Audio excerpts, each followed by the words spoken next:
Hello there, this is Kendo Nagasaki, Peter Thornley, the man behind the mask, and I am watching Cheap Shot Entertainment this afternoon and this morning and tonight. Hope you all join me. Bye!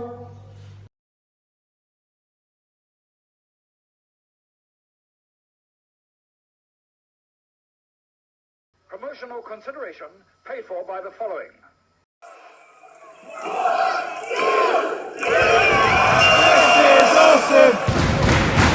This is awesome! Hello and welcome, wrestling fans. We are moving swiftly through 2023, and that means 20 years ago to this day was Survivor Series 2003, featuring two classic Survivor Series matches, a Buried Alive match and an ambulance match to boot. Definition of survival right here in this pay-per-view, and it's always one that I remember very fondly. And it was also, if I'm not mistaken, the last time we had a proper Buried Alive match, apart from the Boneyard match, which is obviously pre-filmed during the pandemic. This here took place on November 16th, 2003 in Dallas, Texas at the American Airlines Arena, and it is the 17th edition of Survivor Series.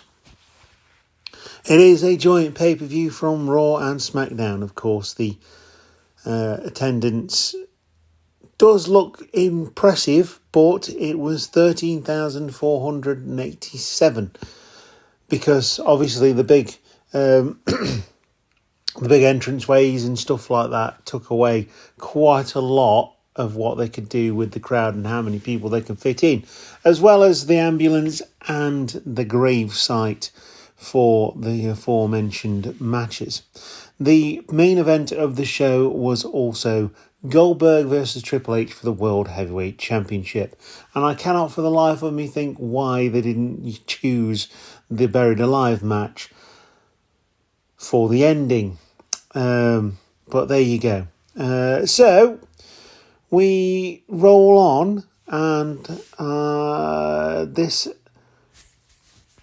pay-per-view has the theme song Build a Bridge by WWE's favourite band at the time, Limp Bizkit.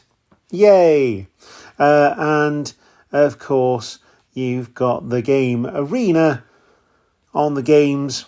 Not the game arena, I did that last time. Got the arena for Survivor Series on WWE WrestleMania 21, WWE SmackDown vs. Raw, and WWE Day of Reckoning.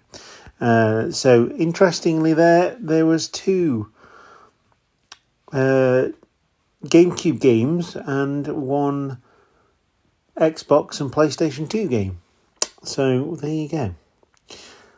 We'll get into the main part of the podcast, and therefore the main part of the show, after giving you the results of Sunday Night Heat with the WWE Cruiserweight Championship on the line and Tajiri defeating Jamie Noble to retain the championship. So we move on to the first match, and it is Team Angle versus Team Lesnar. In Team Angle, you have Kurt Angle, of course, John Cena, the Doctor of Thugonomics, Chris Benoit, the Toothless Aggression candidate, the Wolverine, it is the Wolverine, isn't it? Rabid Wolverine.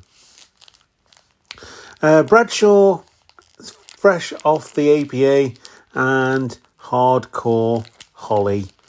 In Team Lesnar, you got Brock Lesnar, Big Show, A-Train, Matt Morgan, and the Colossus of Boggo Road, Nathan Jones. So this one kicks off really quickly.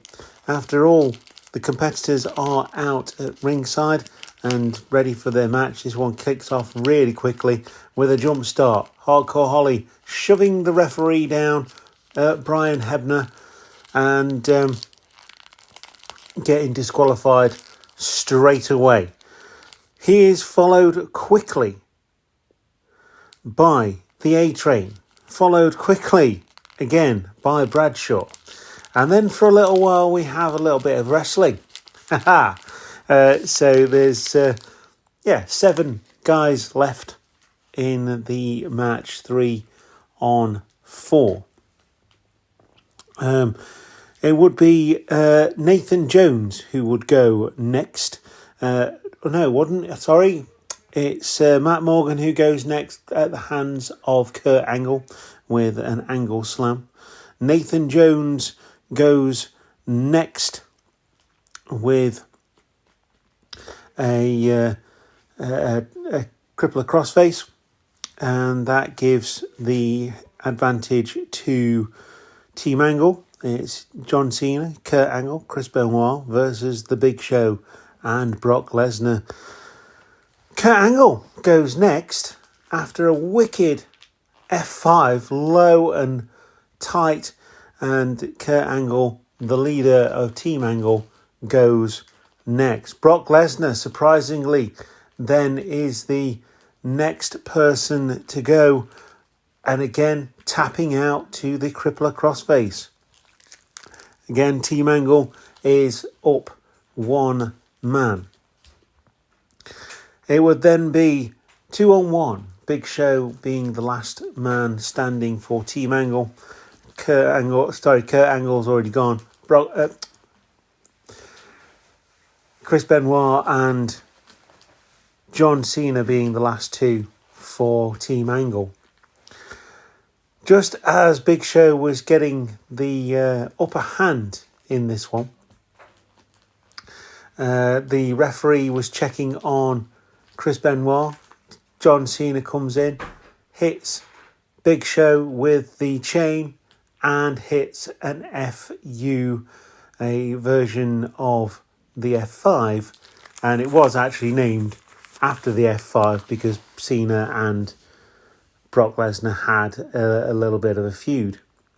And John Cena would go into the pin and pull off the victory for Team Angle, the survivors in this first match. John Cena and Chris Benoit. Nice little show of respect at the end as well, with a handshake. I'm going to give this one 2.5 cheap shots out of 5 because it's the opening match. It's nice and quick, and it has a reasonable structure. Obviously, you've got Nathan Jones in there, who is the absolute weak link in this match completely. But other than that, thoroughly entertaining, if a little bit quick. But you can expect that from a Survivor Series match. So 3 cheap shots out of 5.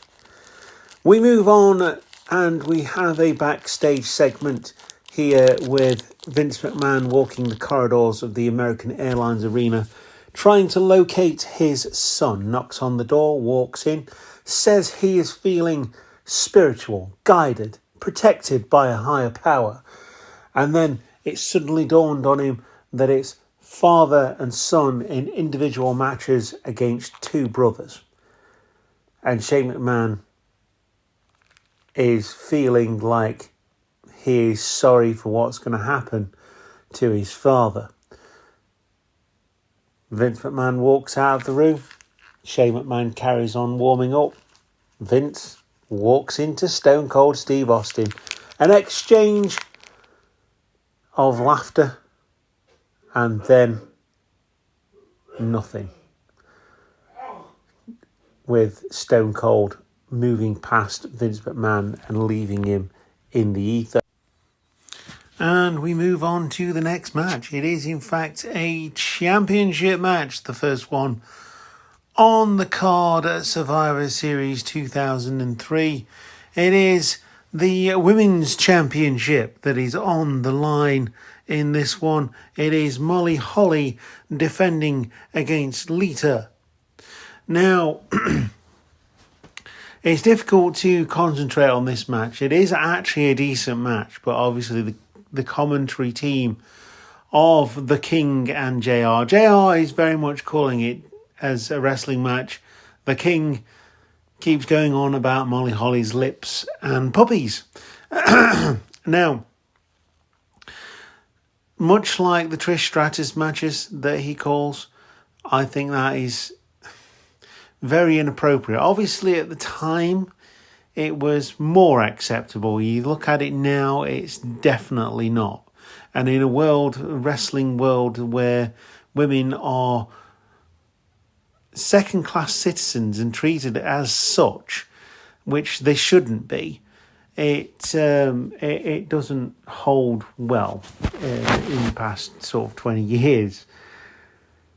So we'll go on to the match and the actual wrestling. You've got two women here who are classically trained. You've got Lita, who does all the high-flying stuff, trained in Mexico. Very, very good. And Molly Holly, more classically trained. And obviously both of them are under the tutelage of Fit Finlay, as he were back then. And he loves to fight, and he trained his women to fight as well. And fight they did, and they fought for their spots.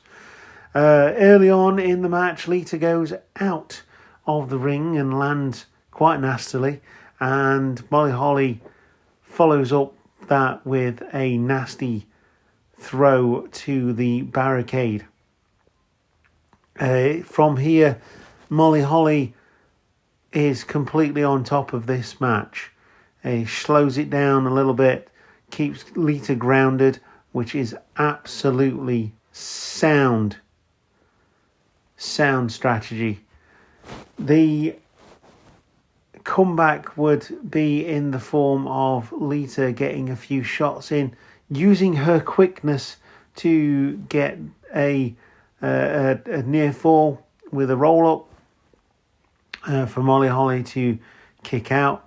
Molly Holly would then crawl into the corner and take off the turnbuckle pad. This is where we'd see Lita come unstuck, because she would go for Molly Holly. Molly Holly would duck out of the way and Lita would smash her face on the turnbuckle. And it looked quite nasty, to be fair. But we then get the pinning combination for the win, and Molly Holly retains by hook or via crook. You decide. It was a well-placed cheat, I might add, so I'm not going to take any cheap shots off for this one, because I quite enjoyed the match as it was. Although, again, very quick, it was satisfactory in entertaining me as a wrestling match, and the women, like I say, were fighting for their spot at Survivor Series 2003, and they did a very good job of that. Incidentally, didn't even realise that it's only been 2 years, as of 2003, since the Women's Championship had been resurrected, and that is insane. Absolutely nuts. Considering that there's been like loads and loads of women coming through. They were all clearly valets or had no real reason to be there other than looking nice, and they were the divas. So it's good to see that the women are like I say, fighting for their spot. And doing a damn good job of it too. I'm going to give this 2.5 cheap shots out of 5. We move on to the next match. It is the first big marquee match of the night, and it is the ambulance match between Shane McMahon and Kane. So the basic premise of this match is to incapacitate your opponent as much as possible. So much so that you could put your opponent into the back of an ambulance, shut the doors, and send them to the hospital. That is the goal in this match. Now, Shane obviously giving up a lot of power, but he does make up for it with speed.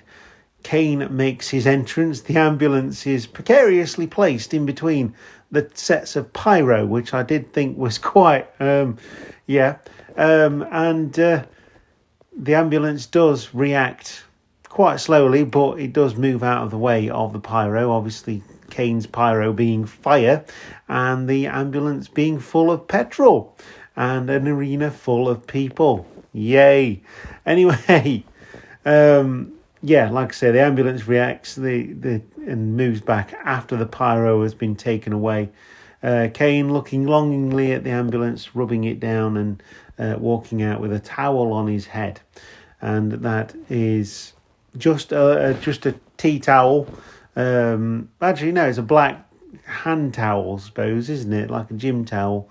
Anyway, it's a stupid look, but, 2003, it worked for Kane, I suppose.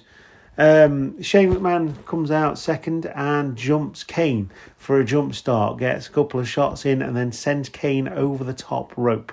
Following him with that, Kane takes a nasty fall straight on his head with this one. It's a good job he's got well-developed neck muscles and knows how to fall when it comes to these things, because he went over the top rope and just sort of stalled and then went straight down like an arrow, straight onto the floor. Shane McMahon with the upper hand. Kane, obviously a bit miffed by this, does throw some very strong strikes before pulling them again and sending Shane into the steps. Shane would then crawl away as Kane would get the steps and try and hit Shane with the steps, to which Shane McMahon picks up a chair and smacks the stairs into Kane's face. He follows that up with a couple more shots and then goes for the monitor. He hits Kane again with the monitor and sets him up on the table for the first big spot of the match. And this is a Shane McMahon match, so there's going to be some jumping off things. And this is the first one. Top rope, onto the table, onto Kane, drives the elbow, as JR would say, into the black heart of the big red machine. From here, we move into the crowd. Shane McMahon has a plan as Kane sits up and he runs through the crowd towards the grave site, and Kane is very much following and on the heels of Shane McMahon. As he goes into the backstage area, the camera tries to capture the action, but unfortunately they were not wireless cameras back in 2003 and loses the feed. The crowd very annoyed by this. Shane runs away as Kane follows, goes round the back, gets Kane with a kendo stick and takes out the legs of the big red machine. He then calls in, he gets into the driver's seat of a truck and sends Kane through the window of a security booth.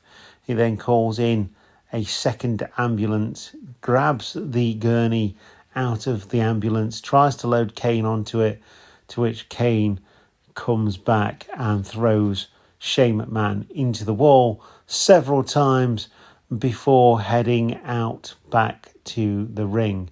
The action would continue with Kane very much on top in this match and throwing Shane all which directions, every which way but loose, and especially into the ambulance.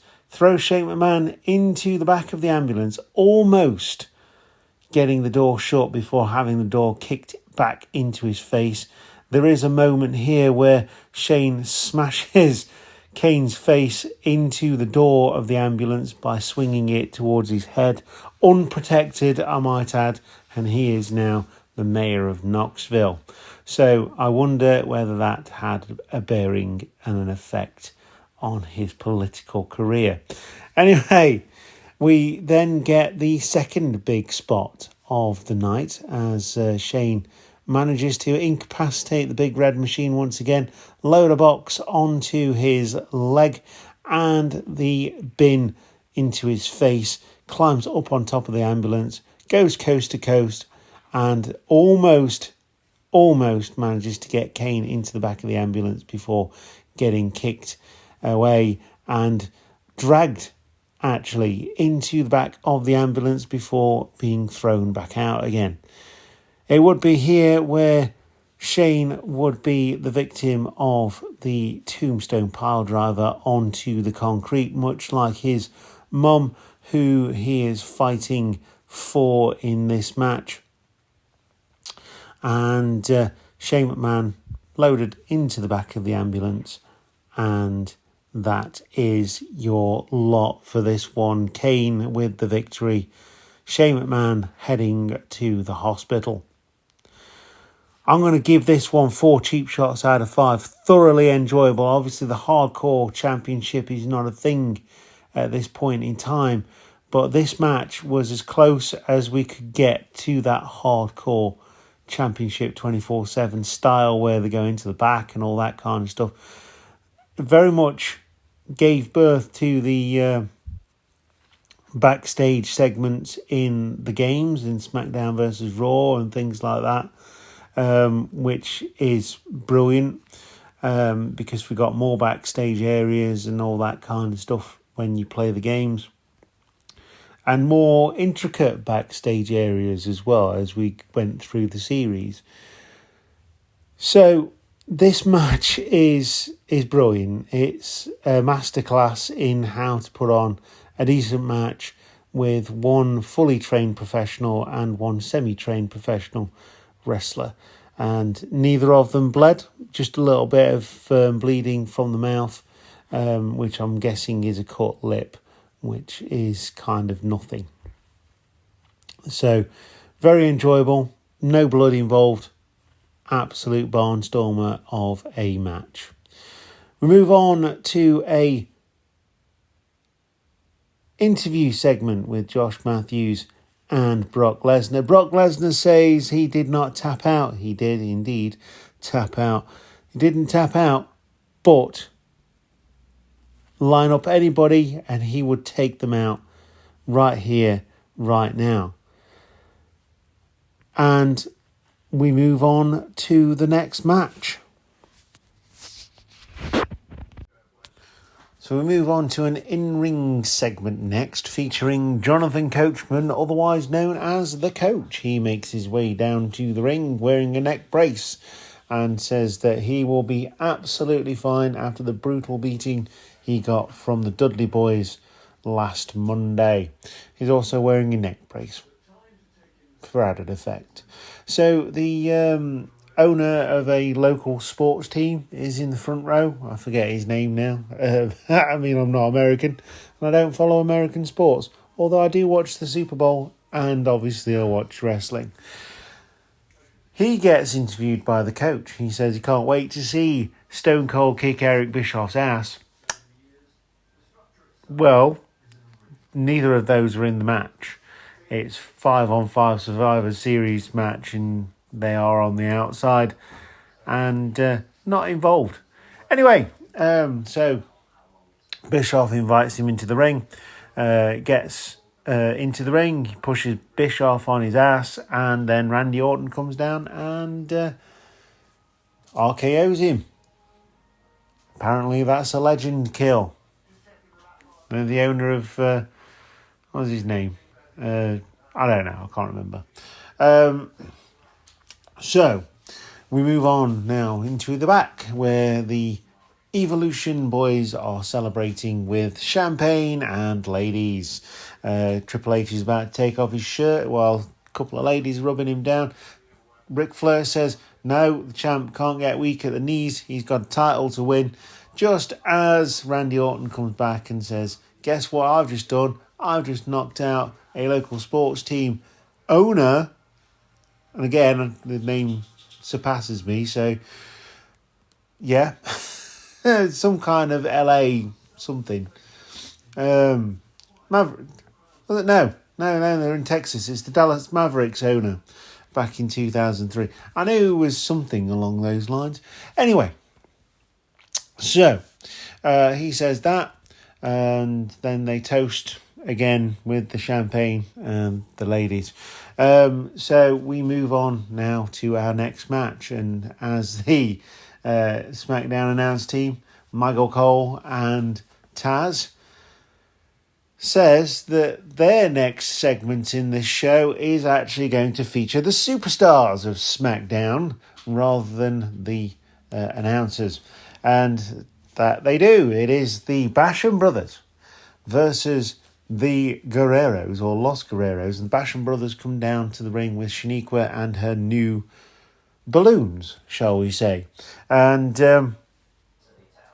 they come to the ring in some very interesting attire, featuring lots of leather and handcuffs. Shaniqua, obviously holding her whip, gives them both a slap on the arse. Apparently, that is a way to get going for a match. And we move on. Los Guerreros make their way down to the ring in their usual fashion, featuring a lowrider from a local garage. And we get into the match. So the Bashams are defending here and use Shaniqua very, very heavily. The Guerreros high-flying, the Bashams, as it says on the tin, like to bash them up. And they're more sort of grounded and stronger, I would say. So the Guerreros, great tag teaming, using their high-flying techniques, their lucha techniques, their lots of head scissors takedowns and things like that. And Shaniqua getting heavily involved in the match, body slamming Eddie Guerrero on the outside after being taken out. The Guerreros do set up Shaniqua after an interference for a frog splash. Eddie Guerrero hits that. Shaniqua is down. Just as Chavo Guerrero goes for a spinning DDT, hits Eddie Guerrero on the back of the head because the referee's completely lost it by this point. And takes Eddie Guerrero out. Doug Basham then rolls up Chavo Guerrero, grabs a handful of tights, and retains the SmackDown Tag Team Championships, or the WWE Tag Team Championships, as they were known then. Pretty much an exact replica of the old championships, only with a hint of blue, and they are beautiful championships. Same as the Raw Championships at this point in time as well. But you don't see them on this show, which is interesting. So, this match was very quick. Again, the structure was fine. The interference wasn't too heavy, but she did get involved physically, which is good, I think, because that's the way she's being portrayed, as a sort of physical manager. And that is, that's a good thing. And because there isn't many managers that do that. Shaniqua gets involved as a physical manager. I'm going to give this one 2 cheap shots out of 5. I feel like it could have been given a bit longer, but for the ambulance match and the Buried Alive match and the World Championship match, there wasn't much time. This is the last championship match before the World Championship match, I think. And we've also got a Survivor Series match as well. So we've got 3 more matches and, more than half a card left. And we've already had 4 matches. But the next 3 matches would take up quite a bit of time. Like I said, 2 cheap shots out of 5. And we move on. So we move on now to the first big marquee match of the night, and it is absolutely huge. It is Eric Bischoff's team versus Stone Cold's team, and if Stone Cold's team doesn't come out on top, Stone Cold is gone. He is fired from the WWE, fired from his role as 50-50 general manager of Raw. Eric Bischoff, it's kind of like a loser-leaves town time thing. And, well, it is Booker T, the Dudley Boys,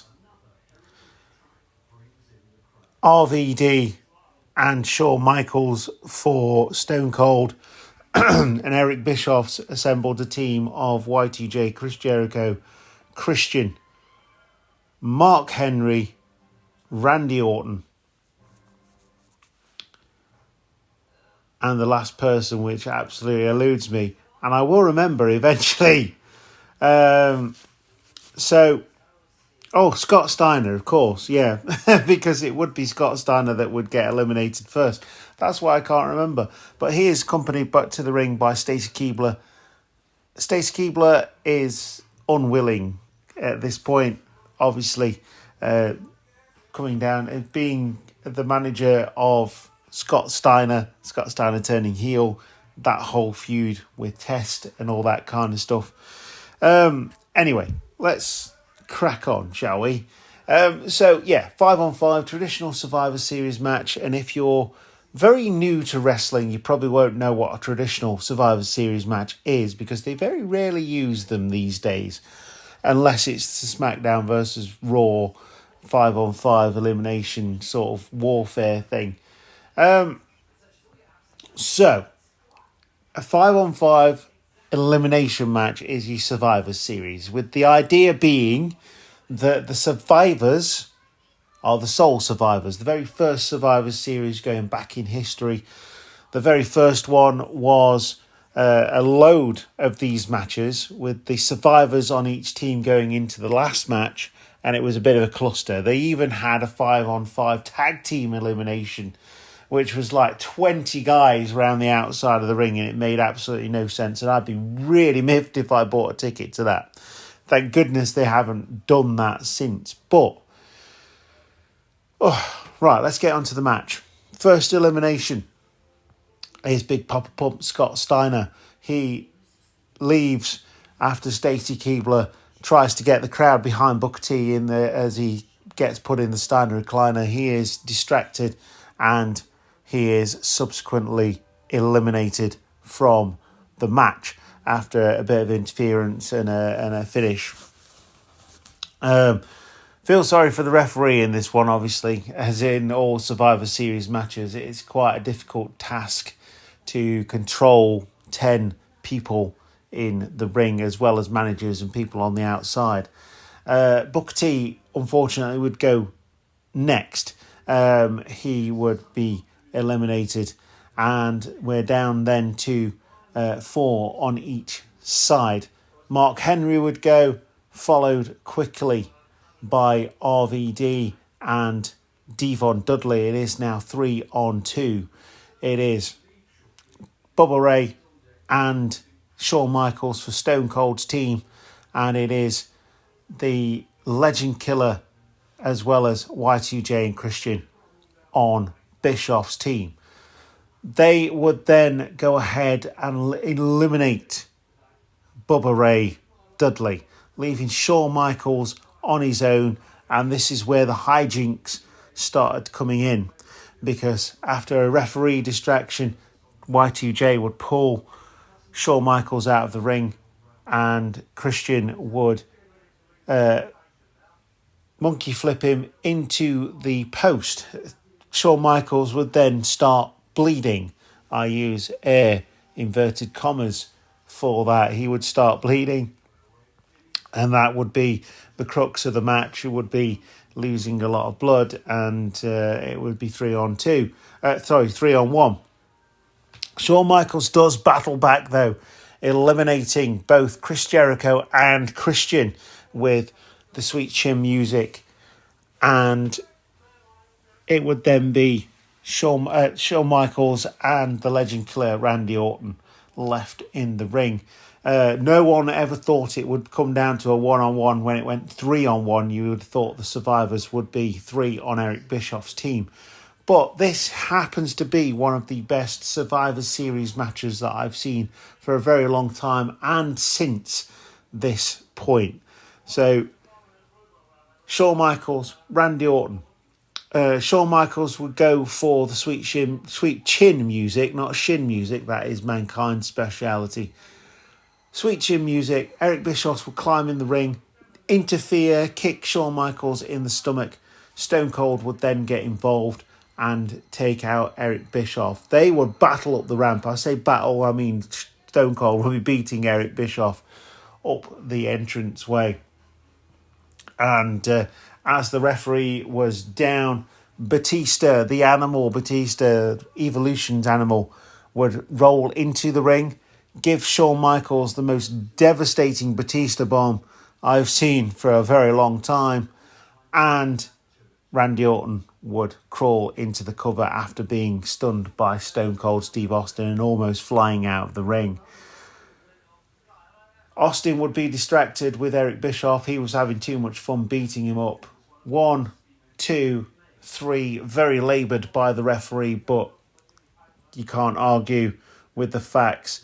Once that hand comes down for the third count, that is the end of the match. And subsequently, in this storyline, the end of Stone Cold Steve Austin in WWE.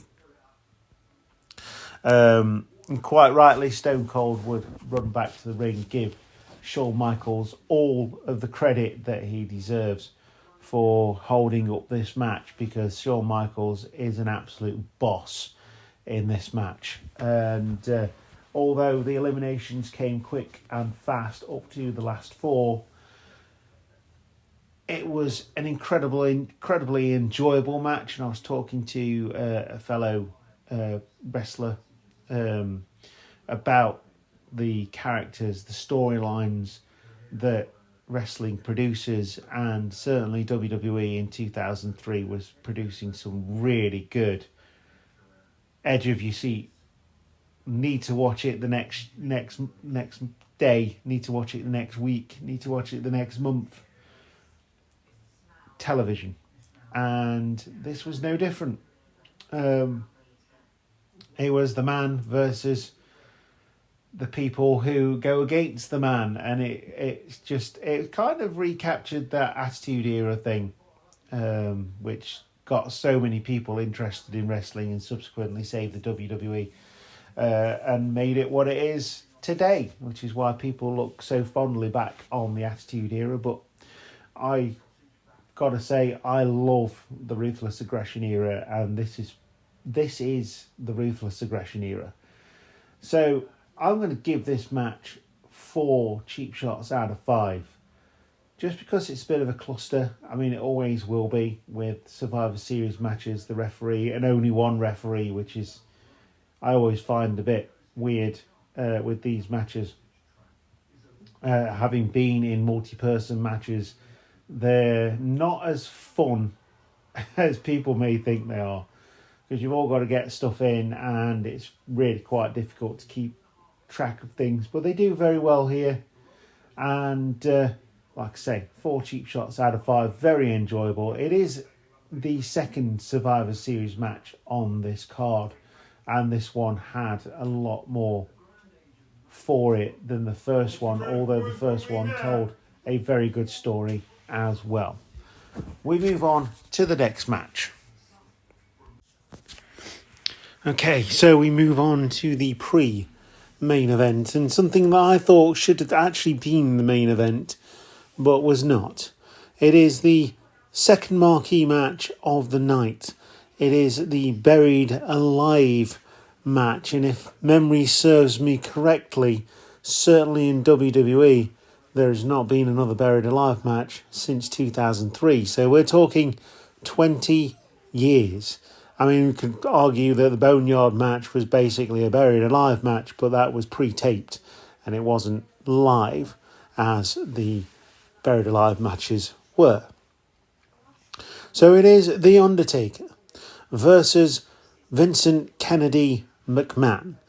Vince has been a thorn in The Undertaker's side, the devil on his shoulder, stabbing him in the back for months, costing him championship titles, costing him victories, number one contenderships, and so much more.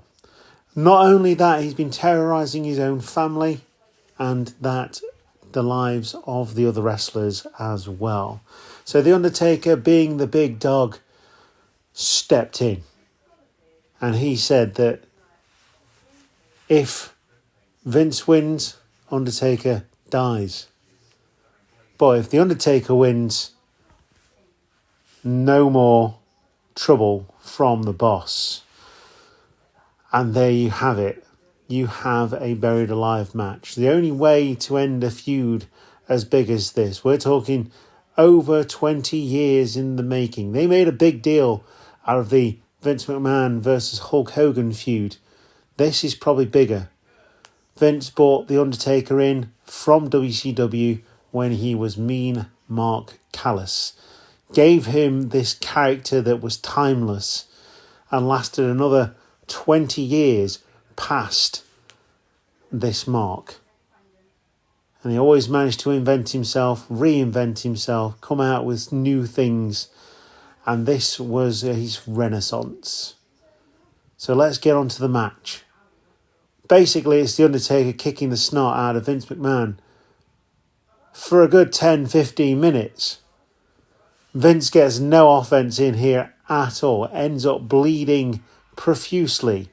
All over the mat, all over the outside flooring, and all over the announce tables and everything else in between. And this all happened round ringside, so that's pretty cool for the fans that paid for ringside seats, because the grave site, the site that's with a payloader above it, was ominous. There's a gravestone by the grave site with both names on it. One of these guys is going to get covered fully in soil. So The Undertaker carries on beating the snot out of Vince McMahon before Vince manages to get hold of a shovel after low blowing The Undertaker. And this is it. He only gets about 3 shots in. He low blows him. He gets hold of the shovel and smashes The Undertaker in the face. Undertaker falls backwards into the grave. Undertaker comes back, gets his own back on Vince McMahon, and Vince McMahon ends up in the grave. It is at this point where The Undertaker heads to the top of the payloader, climbs the stairs to get into the cab, and there's an explosion. Undertaker is blinded. He falls back downwards. He's very close to being in the grave again as Vince McMahon clambers his way out. And none other than the big red machine, Kane, climbs out of that cab and continues to beat down on his own brother. So much so that The Undertaker falls backwards into the grave. He is completely out at this point. The explosion has knocked him for 6. He tells Vince to climb into the payloader. The payloader tips and buries The Undertaker alive. Bit of a rubbish finish, I'm not going to lie to you. After the beating that Vince McMahon had, I would have liked to have seen this go a bit longer. But, that being said, in my memory, this lives on, and my memory is rubbish. I always remember this match as being one of the best. Having watched it again, probably not, but for the spectacle it is, for the fact that it doesn't come out very often, and for my memory hasn't come out since, correct me if I'm wrong, this is a special match. And like I say, it does lead to something bigger. The long-term plan. So your winner of this match, burying The Undertaker alive with some help from the big red machine Kane, is Vince McMahon. So in the space of 2 months, he's taken out his own daughter. the general manager of SmackDown. He's taken out one of his biggest, longest rivals in The Undertaker. He's been business partners with The Undertaker. He has been rivals with The Undertaker. He has done everything with The Undertaker. Or maybe not everything, but, you know, it is Vince McMahon. Who knows? It deserved a bit of a bigger payoff, I think. But, like I say, the spectacle of the match told a better story than having a 30-minute technical masterpiece. And for that reason alone, I'm going to give this 4 cheap shots out of 5. Still an incredibly enjoyable match. Not a big fan of the amount of blood that's involved in this. And clearly there's some blading here because no one would bleed that much without a clean cut. No one. So, yes, 4 cheap shots out of 5. A little bit of interference, but you'd expect that from the boss. You know, he can just pull his wallet out and say, can you do this for me? And they'll do it. And there you go. Vince McMahon is your winner. And we move on to the next match. It is the main event of the evening for Survivor Series, and it is for the World Heavyweight Championship. It is Goldberg defending against Triple H, who is earlier in the night was partying, preempting that he was going to win this one. Now, obviously there's an issue there because Triple H matches in 2003 weren't that good anyway, and this is no different. I'm going to make this one short because there was very little that was memorable about this match. Goldberg retains after some interference from all members of Evolution. He takes out everybody with Triple H's own sledgehammer after the referee gets knocked down, and then proceeds to spear Triple H and jackhammer him for the win. Really bad match. I'm not going to lie, for a main event of a pay-per-view, this is not good. You know, there's a couple of matches that probably could have taken the main event slot. I don't feel like this was the one to do that. Either give the Buried Alive match a bigger spot, or the Stone Cold Eric Bischoff Survivor Series match.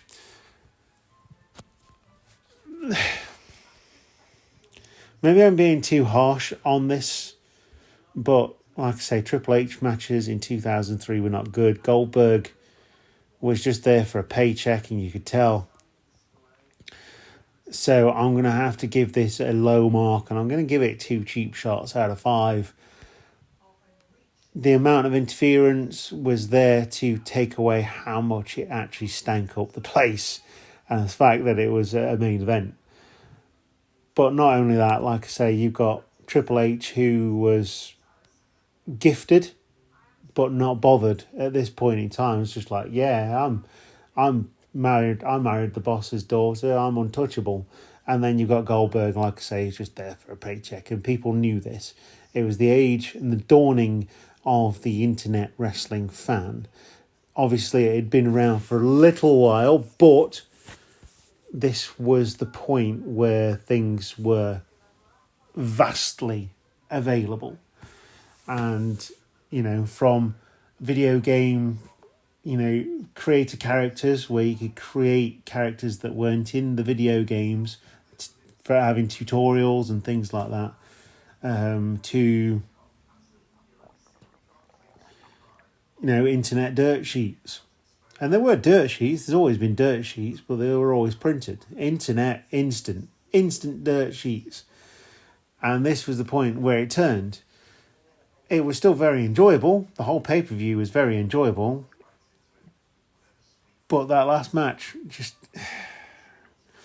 I feel like it could have gone on earlier and swapped round with the Survivor Series match, Stone Cold versus Eric Bischoff, and I think that would have had a bigger payoff, and the fans would have gone home a lot happier with that being the last match, because obviously Stone Cold came out, gave them, everything they needed, and there's a big thing about Shawn Michaels walking away with Stone Cold through the curtain together, even though it was the match with Stone Cold that caused Shawn Michaels to semi-retire. Obviously, he was hurting before that, but that was the match. So these two had history, and that was, to me, a bigger story than Goldberg versus Triple H. But there you go. I don't make those decisions, and the decision was made. Doesn't take away from a really good pay-per-view. This pay-per-view is fire. It is good. From start to finish, it is really, really good. A couple of bits here and there, like I say, the main event and the SmackDown Tag Team Championships, although decent, not great. But there you go. That's that. And that was Survivor Series 2003. So we move on to Armageddon and a very special episode of SmackDown from Baghdad. And we'll review both of those before the end of 2023. Today marks 20 years since Survivor Series 2003. I hope very much that you've enjoyed the podcast and my thoughts on this pay-per-view. If you've seen the pay-per-view, if you have good memories of the pay-per-view, if you were there, let me know on social media, X, Facebook and Instagram. Starting to get the hang of that now and not calling it Twitter like I used to do. Anyway, I'll see you then, Graps fans. Goodbye.